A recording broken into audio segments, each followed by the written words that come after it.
Your source for all things Texas Tech. This is the Ask Level podcast from Double T 97.3. Hey, what's happening? Welcome into another episode of the Ask Level podcast alongside Chris Level. I'm Chois Woodman. This podcast, as usual, brought to you by our friends at Cantex Roofing and Construction. I'm Mike Hebert, owner of Cantex Roofing and Construction. Every day is game day, and we'll get it right when it comes to your roofing, construction, windows, and mirrors. Call Cantex Roofing and Construction today. Together, we are one serving you. Level, a lot's happened since we last talked. Happy Gilmore 2's come out. More football awards everywhere. We got a new 4-star point guard for Tech basketball, and we got a whole heap of questions. So we'll not to derail you, but I've never seen the first Happy Gilmore. Maybe I'm clearly in the minority. Clearly in the minority. I've heard that Happy Gilmore 2 is just a giant. There's been some criticism there. Just it's a cameo fest. It's whatever your mindset is going into it. It's one of those movies that if you go in with the right mindset, you can. I think it's like one of those like sometimes I'm an Adam Sandler movie guy and sometimes I'm just not. But I get it, but I think 90s Adam Sandler is peak Adam Sandler. So I mean, I would tell you, and don't The Natural this with me, don't don't just avoid it because I'm suggesting this movie, but I'm telling you, Happy Gilmore I will say is the best Adam Sandler movie. So to tell that story real fast, we used to have a coworker named Brian Haney. Oh yeah, Brian Haney is the voice of the Jayhawks. I called basketball games with him for I don't know, what was that, 3 or 4 years, I guess. And he also did baseball games. Mm-hmm. And there was a portion of time there on I guess would have been 104.3, Double T 104.3 at the time. Back in the day, yeah. Before it switched to 97.3, that Brian and I were doing a radio show together. And, as one does, you get into certain times of the year and you start talking about different things, and sports movies came up, and kind of like I just did with you just there about Happy Gilmore. I've seen most movies. There's just been a few that have slipped under the radar, and I just haven't. Sure. And then time has passed, and I'm just like, I'm just not going to go back and watch it. If I got time, I'm going to watch something new and all that stuff. Well, The Natural was one of those. He freaking was offended. I mean, like, kidding, but he was offended. Like, I cannot believe, and I mean, would talk to me about it daily. And then finally, I showed back up at my desk one day, and there was a DVD sitting on my deal. And I just kind of, at some point, put my foot down. I was like, you know what?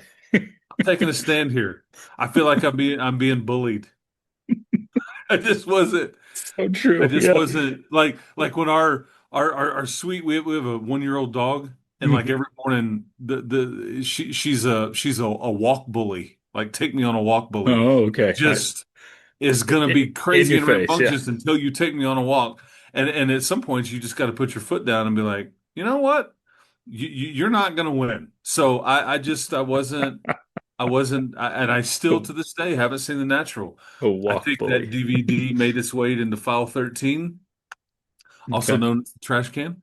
Haney moved away and he quit asking me about it. And so, everybody's happy.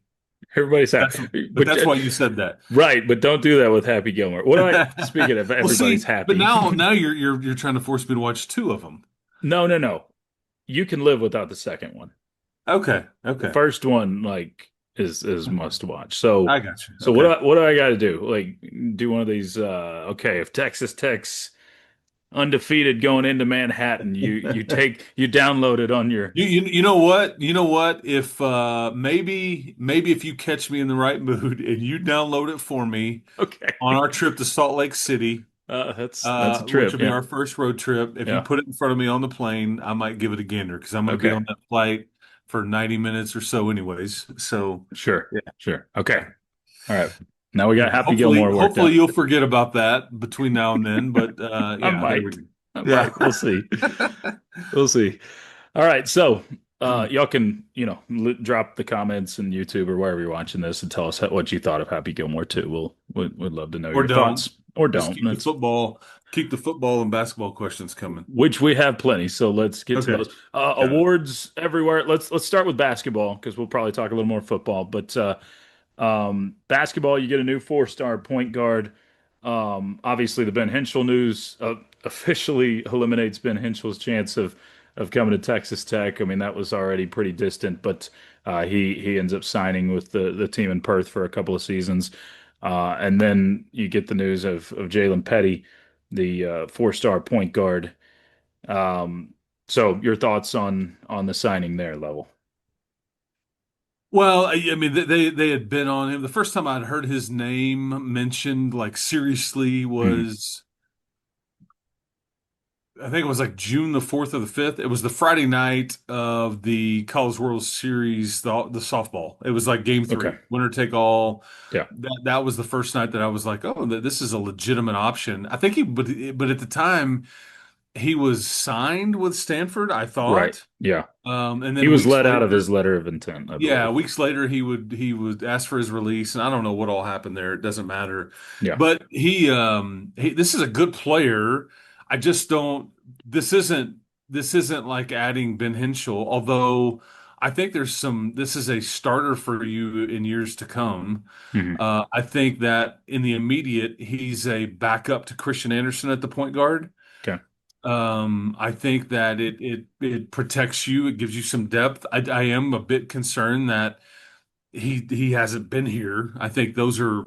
are days and weeks that are hard to make up. Not that he can't. Um, it gives you some lineup flex, if that makes sense. Like you Hmm. can do some different things now potentially. And is this closer to a 5 or fewer minutes a game guy, or is this a 15 to 20 minute a game guy? And I think maybe the answer is somewhere in between, because I do think that Christian is your primary ball handler. I think Nolan Groves is got some of that in him, and I think that Grant really intends on using Lawan Watts Okay. uh, heavily in this role as a facilitator, even though he's 6'6", 235. Yeah, I mean, like, so Yeah. they clearly are going to have a better feel for how the pieces fit together than we are. But this was you needed somebody, and you'd been on him for a while. I don't think Stanford is real keen on him not being there anymore, and so I just would keep an eye on that. I don't know what happened there. Hmm. Or if they're going to squawk or what the deal is, but he was here last week for multiple days. This has been ongoing for a while, and he's as a basketball player, this is a tough scoring type point guard that shoots. I think last year he shot 46% from three, Hmm. and I think at one of those big time games in the summer, this past summer, like back in May, he was like 8 of 11 from deep. I mean, Yeah. so I think he's got.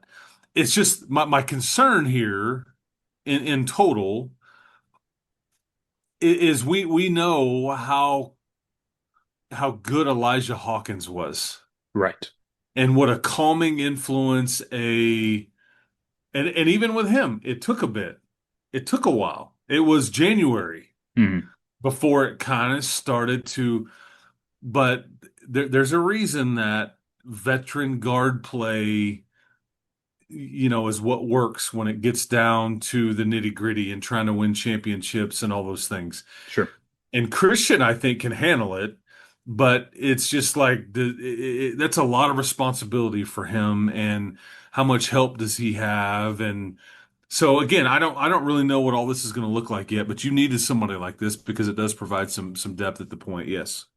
Sure. And I think it'll be interesting to see that rotation, to see because it's always, a hodgepodge of tossing different options out there in the non-conference and trying to figure out what's working. But what do you settle in on? Is Christian Anderson going to end up being your one Yes. most of the Yes. time? Okay. Yes. Well, but I mean, aren't you a better team if Christian Anderson can play the two? Well, that's not an option right now. Well, I mean, the Lawan Watts thing is like what's Yeah, intriguing to I me is mean, like how much do you see that versus yeah. Anderson being the one? Again, I think these are things that they will morph and tweak. And I mean, is there a chance that Jaylen and Christian are on the court at the same time? Sure. Yeah, It's sure, just like how Christian and Elijah were on the court at the same time last year. Again, it gives you position flex. So there's a variety of different things, but Christian Anderson is going to play the bulk of the minutes on the ball. I mean, I think that's just the way that this is kind of worked, and yeah, he handled it like a freaking champ in sure he the did. U19 Absolutely, he did. deal Yeah, this summer, and he's an NBA player. I'm just going to say this to you. I'm not so certain that this won't be his last year here. I think you want it to be, right? Well, I don't want it to be, I mean, from a, but I'm being selfish. but I'm saying you want it to be, you want him to have such a good year here that that it Yeah, but kind of eliminates the option of staying around another year. right, but I think that there's some that are like, what? There's no, come on, man. I mean, that wouldn't really realize that that is a real option. So I hope that it isn't, because I think that I'd love to, it just Sure, selfishly love sure. to have him around here for another year after this one. But I mean, that's where this is going. He won't. I just will be very surprised if he's here for the full 4 years. I just don't know if Yeah, I do that, you know. yeah, agreed. Let's see. This one from Mason. We also had some coaching staff moves. Mason on Twitter says My any man up. Mason Turnbow That's out right. there. Shout out to New Home. He says any update on when the other coaching spot on Grant's staff will be filled. Well, it has been. So here's what I think you're about to see happen. So they hired an Arizona assistant, and I think Chris Nottingham is going to get promoted and or has been. And I think by the end of the day today, we're talking here on a Monday. Mhm. You may see Todrick Gocher announced in some role. So between Nottingham and Gocher, I think one of them is an assistant and one of them is player development Okay. or some title similar to that. My guess is going to be if you put my foot to the fire, Nottingham will be the assistant and Gocher will be the player development. Which, but it's Grant may kind of tweak the role and the titles and like responsibilities for all these guys because he's very cognizant of not just roster construction, because I think Mhm. he deserves a tremendous amount of credit there on how the pieces fit together. While we may not necessarily see it, I think he always, and it bothers people too how patient he is. He's very patient. And is it? I mean, you've been getting questions about this like I have for Yeah, 3 months, at least. Yeah. Yeah. and he's the only one not worried about it. It's just. And we went through the exact same thing last summer too. Oh yeah, this is just how Yeah. this is how he does it, and there's reasons for it to play out slowly, and all the stuff. Right. Everybody wants instant gratification, and he just so. But his the roster construction is the same with his staff. Like I want you focused on offense and defense. I want you focused on out of bounds plays. I want you focused on player development. I want you focused on off season. I don't know. There's you're recruiting. I mean, everybody's got their majors and minors and all these Sure. things with how he would set that up. And you've got more help now than before. Even Grant has made fun of how many people they have running around there. So they were never hurting for needing help or all those kinds of things. But I am fascinated by somebody leaving Tucson Yeah. as an assistant Because and it's a going to lateral move, right? well the folks in there's been multiple articles written in out of the Tucson news cycle going, this is weird. Now granted there's some arrogance there because they're like, wait a second, you're leaving friggin' University of Right. Arizona for tech, but it's a weird kind of, and also and maybe that's exactly why it did happen.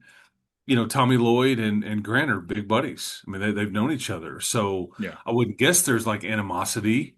because like hiring somebody away. Maybe it was, hey man, he needs a change of scenery. This would be good for him. Or, dude, why are you trying to hire my guy? I don't have no idea. Which I would think it would be all on the same page and maybe a lot of communication. But it's just a weird dynamic because you Yeah, rarely see that. it's not common, but there's an obvious history there. I mean, with the Baylor connection and that. So, I mean, is it just that simple? It's like, hey, I'm closer with this guy and gonna head over here, or Maybe, but yeah, yeah, it maybe. is weird because you don't see it happen that much. But No, and I all the years of doing this, there's nothing that frustrates coaches more or strains relationships.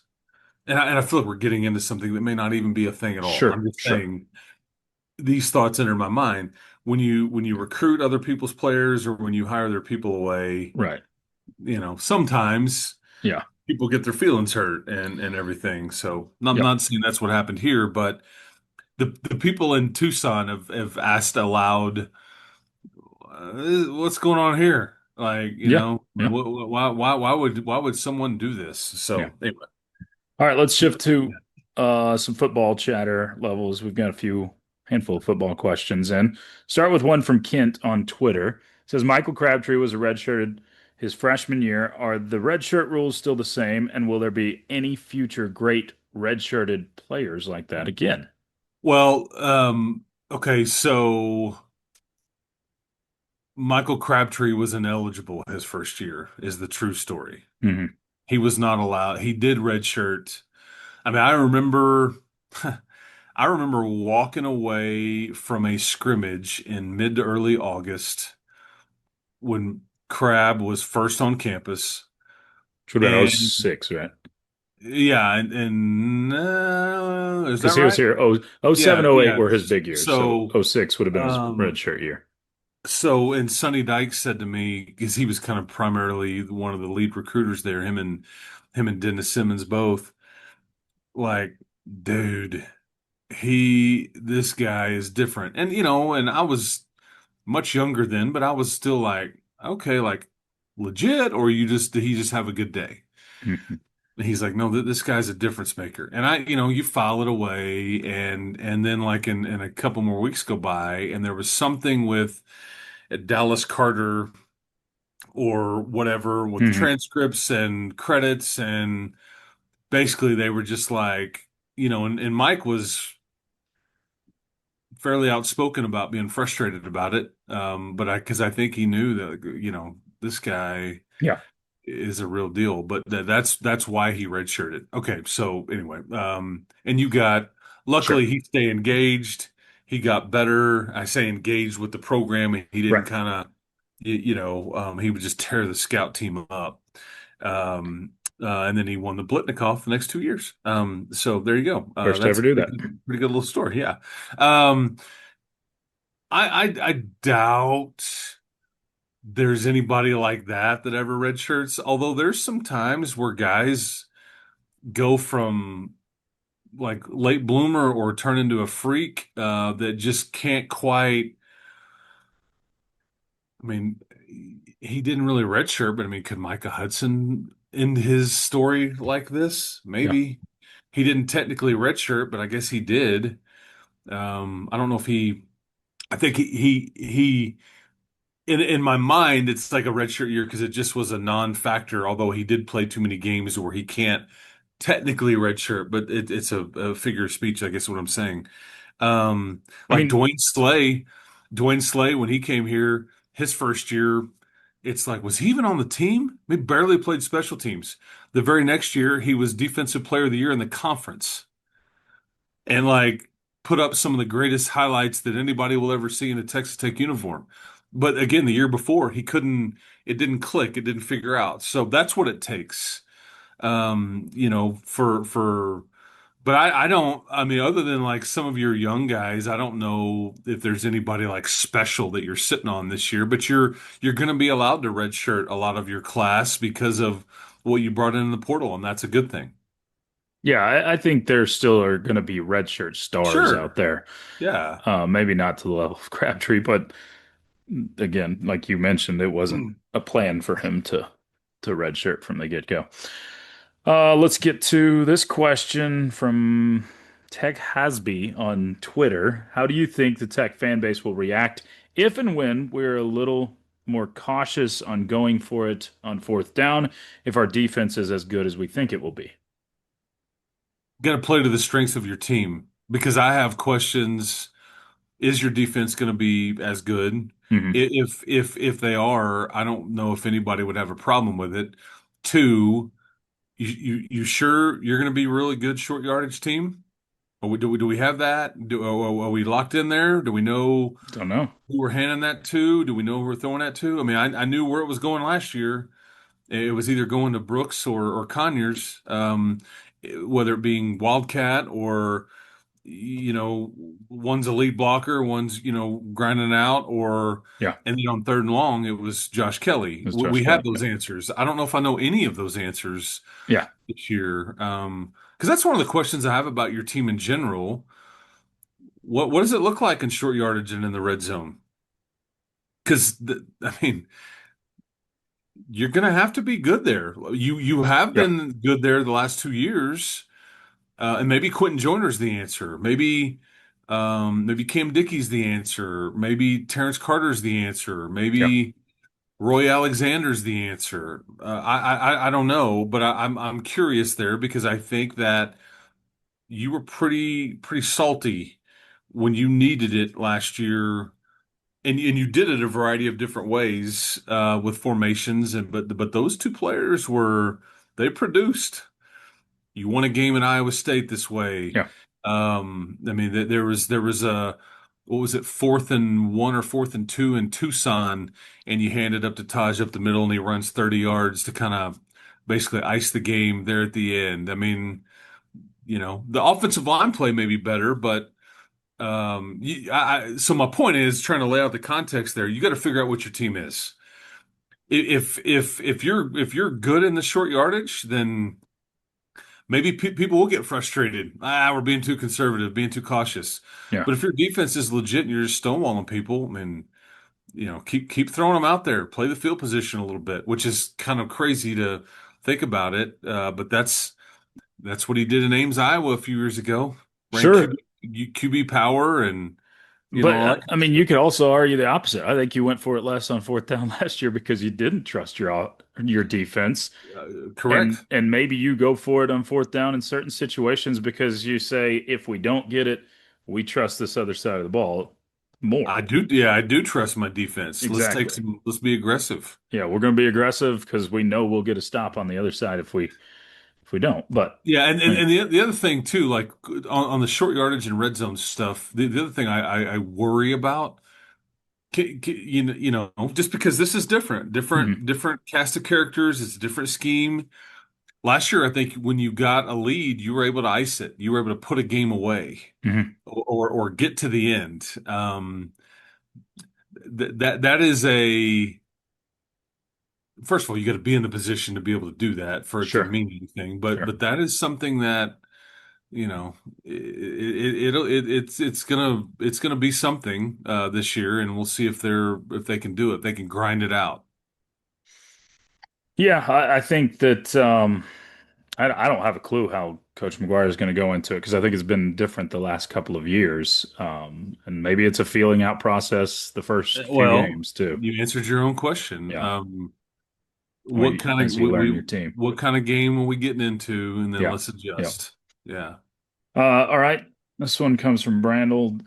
Is the fan base drinking the Kool-Aid too much level, or are the playoff or bust expectations realistic for this schedule and roster? I don't. I mean, that's the beauty of fans. I think you want them excited. I don't know if I've seen anybody drinking it too much. I mean, fans of other programs out there looking at the Tank fan base may Mhm. disagree with that sentiment, but that's the beauty of sports. Um, and I don't think I'm at a playoff or bust mentality. I think it's Arlington or bust. That's really which getting to Arlington would just be a massive, but it's not if you don't. I just don't see how it's some sort of failure if you get to Arlington and Yeah. it doesn't go well and whatever, that's just been some failure. I could see where if you're because keep in mind keep in mind that Colorado went 7-2 in the league last year and still didn't get in. Right. You went 6-3 and were one game away. I mean, you're going to have to be really good here. Yeah, you had two teams, I mean, four teams technically tied for first place last year, and two of those didn't get to play in the Big 12 championship. Two Yeah. two of them, BYU and Colorado, both went 7-2, and they had to sit out. So yeah, I think you have to take everything with an open hand a little bit. Rick asks, level over under 41 sacks for the Tech defense for this season. You said how many? 41. And wasn't the record 31? Is that right? I That, honestly don't know the school record. yeah, we need to go. Yeah, we need to go back and look at Okay. that. I'll dig up the You're school you're record. gonna. I think we have to be careful about focusing on that number Hmm. as the end all be all. It's funny because it's kind of like batting average in foot and baseball. It's like there's so many other stats that people look at that tell the story better than batting average for a baseball player, right? Wouldn't you agree? Yeah, I think it's gone Oh, too far the other direction, but in general, well, yes, but you know what I'm saying. Like yes, I know it what you're used to saying. be that was like the number, and now it's OPS or it's slugging percentage or whatever. Right, right. And I think the sack number is kind of that way in football. I think you focus on pressures or turnovers or takeaway. I mean, all that there's so many other things, um, but I think they'll challenge whatever the school record is. I think they'll challenge for it. Keep in mind though, you have some really good offensive lines you're going to go against this year. Yes. I mean, when you go up against you know two of these three tricky road games Hmm. are going to be two of the better offensive lines you see the whole season in Salt Lake City and in Tempe. The Kansas State one is a bit remade, but they'll be good, I'm sure, by the time you play them. They just almost always are. But like on paper, I mean, the NFL loves a lot of guys on that Arizona State and Utah line. I mean, Utah may have the best pair of tackles in the country. Yeah. So, keep in mind when we start talking who you're going against too, and you're going against a lot of veteran quarterbacks. They're going to get rid of the ball quicker and all that stuff. So, you know, I So think level you have to factor that into. Sorry. we have a total of 41 sacks, so the over under number, it was your record in 2009. Okay. Yeah. So he's saying, will you break your record over or Good. under breaking the record? Good. I think it's possible. I mean, that's I think we talked about it last week, but that's what everybody just kept. I mean, that's what the feeling you got away from the media day is, just everybody's talking about and feeling towards that defensive line and just the true depth you have at those But positions. So I maybe you can get I would close to be that. more. I would prefer three different other stat categories Sure. over sack total. Total defense, scoring defense, and then turnover margin. Yeah. Yeah. Or just the takeaway number in Just the general. takeaway number. Yeah. Yeah. Yeah, yeah. So what do you have any idea what your sack number was last year? Oh, it was like in the mid 20s. It was 21. Yeah. 21. So you're asking, I mean, that would be asking for 20 more sacks, doubling your total from a season ago, which is huge. I mean, you've changed everything. So, um, but I'm with you. Yeah, the turnover numbers, I would much rather the pressure turn into taking the football away Yeah. than that. Okay, here's a kind of off the wall question to wrap it up. This one's from Sam. Level of the 8 newest members, who has been the best addition in the Big 12 and who has been the worst so far? Um I guess because some of us could answer this in a different Sure. what it means. I mean, You can go the with best what it means to you, production. You can take the it from best whatever addition angle. has been BYU. I The agree. worst has been UCF. Hard to argue those. Yeah. Now I don't know if that's going to end up being the case. When I mean, if you ask this question 5 years from now, but I have nothing right now, nothing that would suggest to me that that will change. I I think there think may be some teams at the bottom that can battle each other that, for that bottom like, spot. I mean, but I think UCF. I'm looking at this from a football basketball lens. I think UCF football wise is actually trending the wrong direction. Like I don't see Scott. I think the Scott Frost thing is Okay. I mean, they could challenge for the worst spot in the conference this year. Yeah, And they then could and probably will. basketball wise, they're just I mean, Coach Dawkins is classy guy and everything. Sure. They're just okay, but they just kind of exist.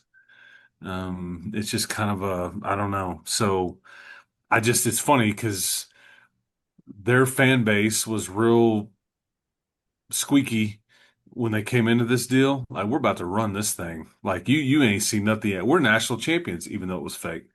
We got this fancy aluminum stadium that we got a nickname for, and it just has been Yeah.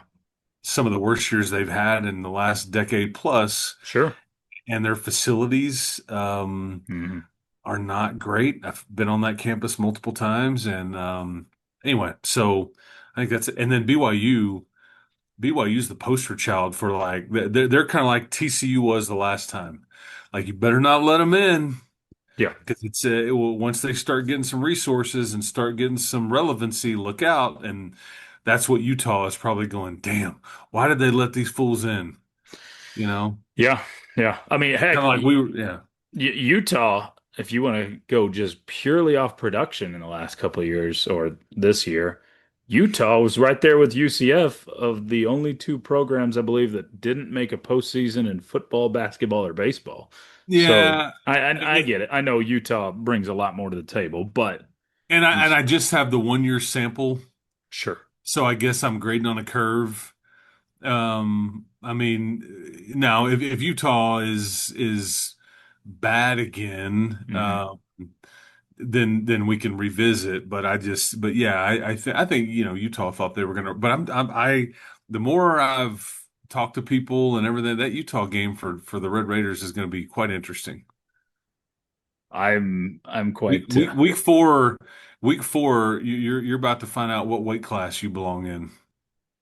I think I've said this before, but man, I wish that game was flipped with the Houston game.